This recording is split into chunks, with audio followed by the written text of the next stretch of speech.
오늘 3부 예배 시간에 참여하신 우리 성도 여러분 한 분 한 분에게 새해 복 많이 받으시기를 축원합니다. 우리는 새해를 맞이해서 이런 인사를 서로 주고받았습니다. 저도 많은 그런 인사를 했고 또 새해 복 많이 받으시라고 하는 또 인사를 받기도 했습니다. 그런데 우리가 정말 이 새해 복을 받으려면 어떻게 해야 될 것인가? 그저 인사하는 그대로 되면 얼마나 좋겠습니까마는 우리가 복을 받으려면 복 받을 수 있는 우리의 삶이 되어야 되고, 복을 받기 위해서는 우리가 정말 새롭게 새해를 앞에 놓고 우리가 결단을 해야 되고 또 결심을 해야 된다고 하는 것입니다. 그리고 그 결단을 하고 결심한 것을 그대로 실천하게 할 때에 거기서 하나님은 우리에게 약속하신 복을 허락하여 주신다는 사실을 꼭 기억하시기를 바랍니다. 오늘 이 시간에 우리 여기에 모인 우리 성도들을 다 복받기를 원하는 마음으로 제가 오늘 누세 결심이라고 하는 제목으로 하나님 말씀을 전해드리려고 합니다. 저 베들레헴에 나오미가 살고 있었습니다. 그의 남편 이름은 엘리멜렉입니다. 그런데 베들레헴에 흉년이 들어서 먹고 살기가 어렵게 되니까 그 남편 엘리멜렉이 나오미와 그리고 두 아들을 데리고 바로 이웃 나라인 모압으로 이민을 가게 됐습니다.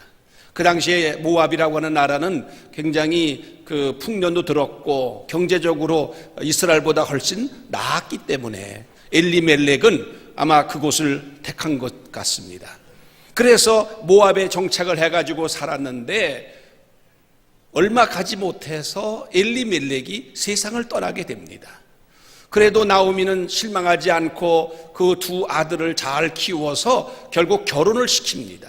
그래서 두 아들이 다 결혼을 하는데 며느리들은 다 모압 여인들이었습니다. 그런데 이 모압 여인들 비록 이방인 여인들이었지만은 아주 신실한 그런 며느리들이었습니다. 그런데 또 설상가상으로 남편에 이어서 두 아들이 세상을 떠나는 불상사가 생겼습니다. 그래서 하루아침에 나오미는 두 며느리와 함께 여자들만 남는 이런 처지가 되었습니다. 그런데 저 고국 베들레헴에서는 다시 하나님께서 회복시켜 주셨다라고 하는 그런 소식이 들려옵니다. 나오미는 인간적으로 외롭고 또 그가 그렇게 남편 잃고 자식들 잃고 너무너무 힘든 상황에서 나는 다시 내 고향으로 돌아가겠다는 결심을 하게 됩니다. 그래서 두 며느리를 거느리고 이제 이스라엘 쪽으로 가려고 하는데 국경지대쯤 와가지고 나오미가 아무리 생각을 해봐도 이 두 며느리는 자기 친정으로 돌려보내야 되겠다 그런 생각이 옵니다. 왜냐하면은 자기는 하나님을 믿는 사람으로서 또 베들레헴이 자기의 고향이기 때문에 가서 산다고 하지만은 이 두 며느리들은 앞길이 창창한데 이 두 며느리 나를 따라와서 무슨 낙이 있겠는가, 무슨 소망이 있겠는가, 내가 이 두 며느리를 놓아줘야 되겠다. 이 두 며느리에게 말합니다. 너희들은 너희 백성에게로 친정으로 돌아가라. 그리고 너희 신들에게로 돌아가라. 그러면서 그 두 며느리에게 얘기를 했을 때 그 착한 며느리들이 아닙니다. 저는 어머니를 따라서 가겠습니다. 그렇지만은 첫째 며느리는 말은 그렇게 했지만은 은근히 마음속에 계산을 해보니까 시어머니를 따라갔다가는 그야말로 자기 인생은 앞길이 빤한 것입니다. 시어머니가 무슨 재산이 있는 그런 어머니도 아니고 또 무슨 시어머니에게 자식이 있어가지고 다시 가정을 이룰 수 있는 것도 아니고 그야말로 인간적으로 보면 시어머니를 따라갔다가는 그 신세는 이제 보나마나 힘든 신세가 된다는 것을 알았습니다. 나오미가 또 얘기합니다. 너희들이 보다시피 나는 아무것도 가진 것이 없다. 그리고 나는 아들도 없지 않냐. 대개 아들이 죽게 되면은 그 어린 아들이 크면 이스라엘에서는 계대 결혼이라고 해서 그 밑에 있는 동생이 그 형을 대신해서 가정을 이루는 그런 법이 있는데 나오미에게는 두 아들밖에 없어요. 앞으로 아들을 더 낳을 수 있는 가능성은 전혀 없어요. 그런데 너희들이 나를 따라온다는 것은 이건 안 된다. 내가 너희들에게 이렇게 얘기하는 건 진심이다. 그렇게 얘기했을 때 그 첫째 며느리 오르바는 그 말이 옳은 것입니다. 시어머니가 그 말을 해주니까 그는 결단을 합니다. 그래, 나는 시어머니를 떠나야 되겠다. 내 친정으로 돌아가서 내 민족에게로 돌아가고, 그래서 내가 다시 결혼을 해서 내가 가정을 이루어야지. 내가 거기 가서 뭘 할 거냐, 그런 생각으로 이제 헤어지게 됩니다. 그런데 둘째 며느리가 그렇지 않았어요. 둘째 며느리는 그렇게 시어머니가 진심으로 말을 했음에도 불구하고 아닙니다. 저는 어머니 가시는 곳에 저는 가겠습니다. 어머니가 머무는 곳에 저도 머물겠습니다.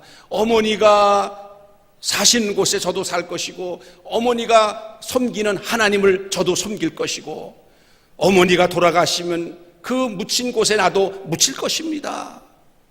만약에 제가 어머니를 떠나간다고 하면 여호와 하나님께서, 하나님을 섬긴 여호와 하나님께서 나에게 벌을 주시기를 바랍니다.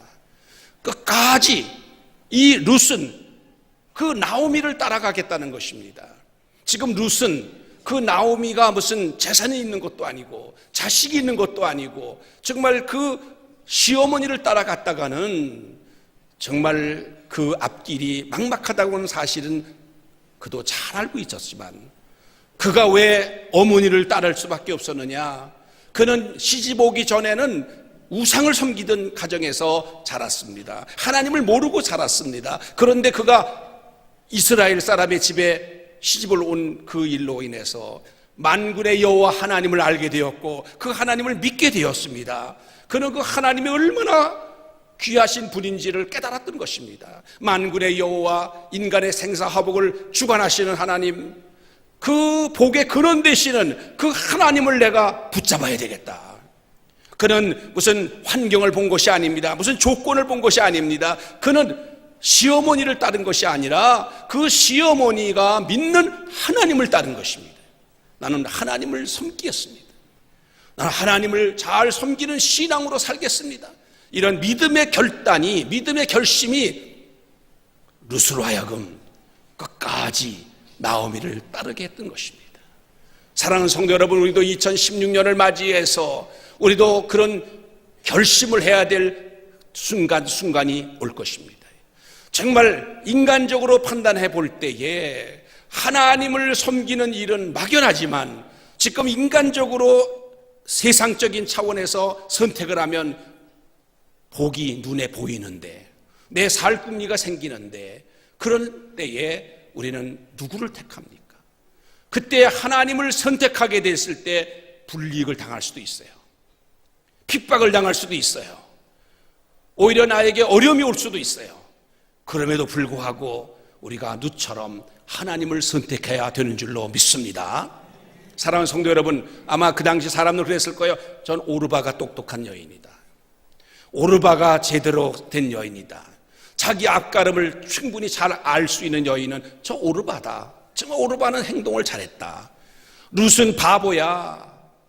아유, 저렇게 사람이 밀어내. 생기기는 잘생겼고 아주 착한 마음을 가졌는데 어떻게 저렇게 아무것도 없는 시어머니를 따라서, 그것도 자기 나라가 아니고 외국 이스라엘로 가겠다는 거냐.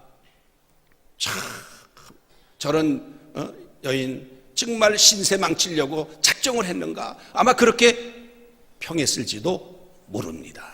우리도 이 세상에서 살아가다가 하나님을 먼저 선택하고 이 세상적인 그런 조건의 불이익을 당하게 되면 사람들은 분명히 손가락질합니다. 그래, 예수님을 택하는 게 얼마나 좋은지 몰라도 저런 바보가 있어?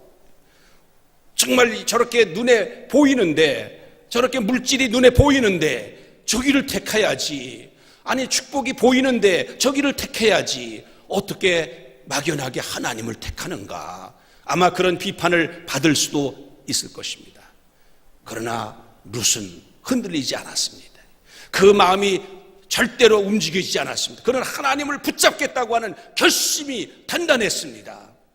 그래서 그는 시어머니를 따라서 베들레헴으로 갑니다.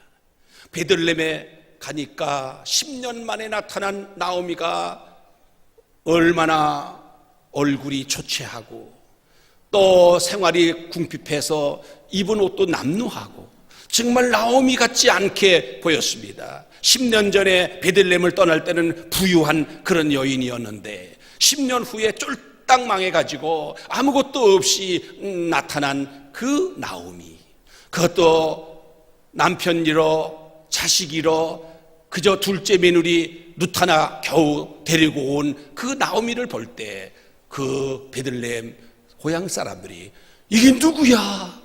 이게 나오미 아니야? 아유, 나오미가 어떻게 이렇게 됐어? 나오미란 말은 그 이름 뜻이 희락이란 뜻입니다. 기쁨이란 뜻입니다.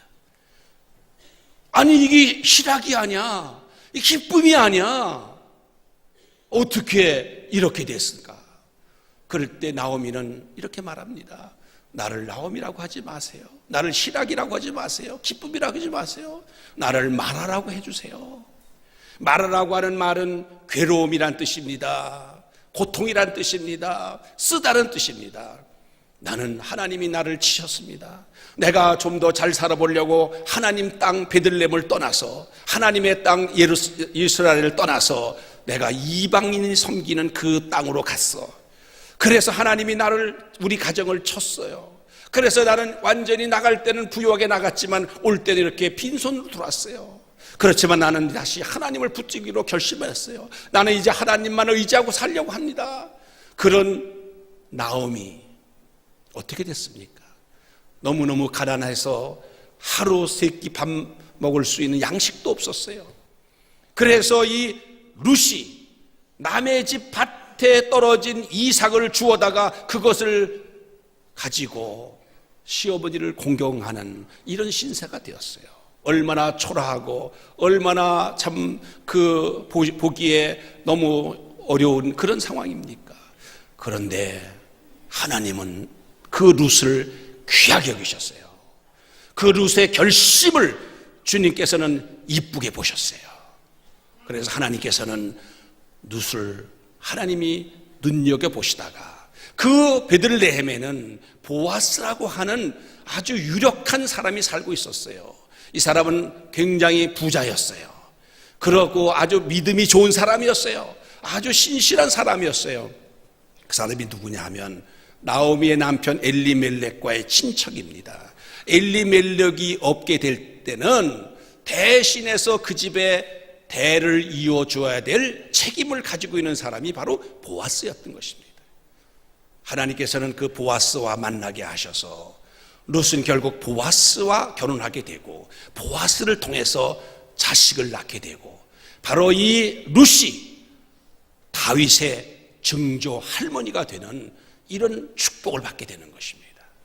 그리고 룻은 이방 여인임에도 불구하고 그는 예수님의 족보 속에 4사람의 여인이 나오는데 그 중에 한 여인이 바로 룻이었던 것입니다. 예수님의 족보에 오를 수 있는 이 영광을 룻은 얻었습니다. 하나님을 붙잡았을 때, 하나님을 선택했을 때 하나님은 그 사람을 이렇게 복되게 하시는 줄로 믿습니다. 하나님의 말씀을 의지하고 나가는 사람은 하나님이 책임져 주시는 겁니다. 2016년 새해가 우리 앞에 펼쳐졌는데 국제적으로나 국내적으로나 우리는 굉장히 많은 그런 어려움이 우리 앞에 기다리고 있을지도 몰라요. 그러나 우리는 그때마다 어떤 상황 속에서도 어떤 조건 속에서도 하나님만을 붙잡으시기 바랍니다. 하나님을 붙잡게 될 때 하나님은 그 사람을 지켜주십니다. 비록 처음에는 불이익이 될 수도 있어요. 처음에는 좀 미칠 수도 있어요. 처음에는 좀 어려움을 당할 수도 있어요. 어떤 핍박을 당할 수도 있어요. 남들이 보면은 아주 바보라는 소리를 들을 수도 있어요. 그러나 하나님을 붙잡은 사람은 결코 하나님이 버리지 아니하십니다. 하나님이 지켜주십니다. 모든 것이 합력해서 선하게 되시, 형통하게 하시는 것입니다. 몇 년 전에 우리 교회에서 성지순례를 갔어요. 소아시아 그쪽으로 갔는데 요한계시록에 나오는 소아시아 7교회가 그 지역에 다 있습니다. 그런데 다 돌덩어리만 남기고 지금까지 아직도 존재하고 있는 교회가 서머나 교회입니다. 이 서머나 교회는 많은 핍박을 받았습니다. 그랬음에도 불구하고 믿음을 끝까지 지킨, 그래서 우리 하나님께서 칭찬한 그런 교회가 서머나 교회입니다. 그런데 이 서머나 교회에 당시에 아주 유명한 지도자가 있었어요. 폴리캅이라고 하는 지도자가 있었는데 그는 그 당시에 로마 제국에 의해서 체포가 됐습니다. 그리고 그는 재판을 받게 되는데 로마 총독이 폴리캅을 존경합니다. 저 폴리캅은 죽이면 안 되겠다. 저 폴리캅은 내가 어떻게든 살려줘야 되겠다. 그런 마음이 왔어요. 그래서 폴리캅에게 얘기합니다. 폴리캅이요, 내가 당신을 살려주고 싶습니다. 당신이 한마디만 하시오. 나 예수 안 믿겠습니다. 나 예수 이제부터 안 믿기로 하겠습니다. 한마디만 해주세요. 그럼 내가 그걸 근거로 해서 당신을 석방시켜 주겠습니다. 그럴 때에 폴리캅이 말합니다. 86세 된 폴리캅이 이렇게 말합니다. 내가 86년 동안 하나님을 섬겨왔고 우리 주님께서 나를 한 번도 배반하신 일이 없는데 내가 이 나이에 살자고 예수님을 어떻게 배반합니까? 난 배반할 수 없습니다. 그 로마 제국의 총독은 화가 났습니다. 자기가 그렇게 자기에게 호의를 베풀었으면 거기에 답을 해줘야 되는데 그는 거절했던 것입니다. 그래서 당신을 그럼 불에다 태워 죽이겠소. 그때에 폴리캅이 하는 말이, 네, 내가 불에 다 죽을 때 잠시 동안 고통이 있을 수 있지만 예수 그리스도를 믿지 않고 예수님을 배반한 그런 사람은 영원한 불 속에서 고통을 당할 것입니다. 그리고 그는 당당하게 불에 화형을 당하여 순교를 당한 그런 일들이 있습니다. 여러분, 폴리캅을 그 당시에 보는 사람들이, 야, 저 사람 바보야. 그 순간에 그냥 나 안 믿겠어 한마디만 하면 풀려나고, 풀려나서 다시 또 믿으면 되잖아. 왜 저 사람은 저렇게 미련하지? 그랬을지도 몰라요. 그러나 여러분, 미련한지 몰라도, 바보 같은 소리 듣지 몰라도 하나님을 택한 사람이 하나님 보실 때는 지혜로운 사람이고, 그런 사람을 하나님은 귀하게 여기시는 것입니다. 사람들에게 칭찬받으려고 하지 말고 하나님 앞에 칭찬을 받아야 될 줄로 믿습니다. 여러분, 성경을 보세요.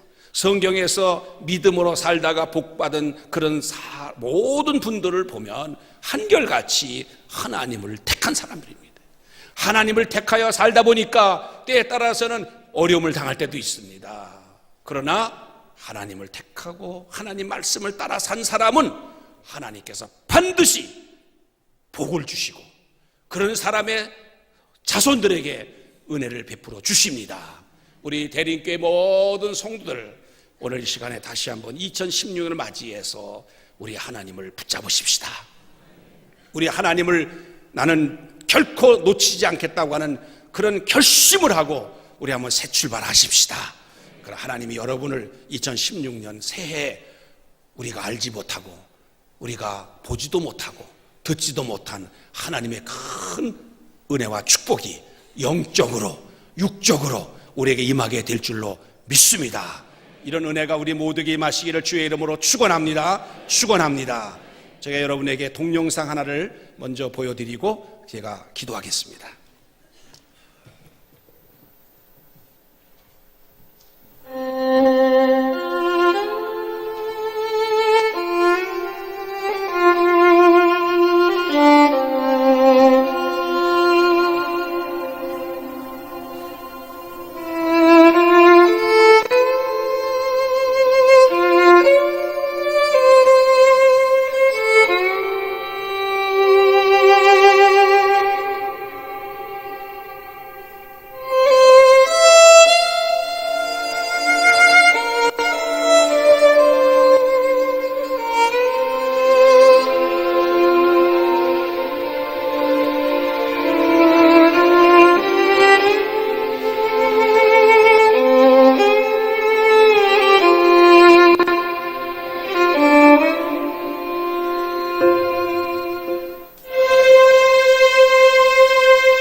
기도하겠습니다. 하나님 아버지, 2016년 새해를 우리에게 허락하신 은혜를 감사합니다.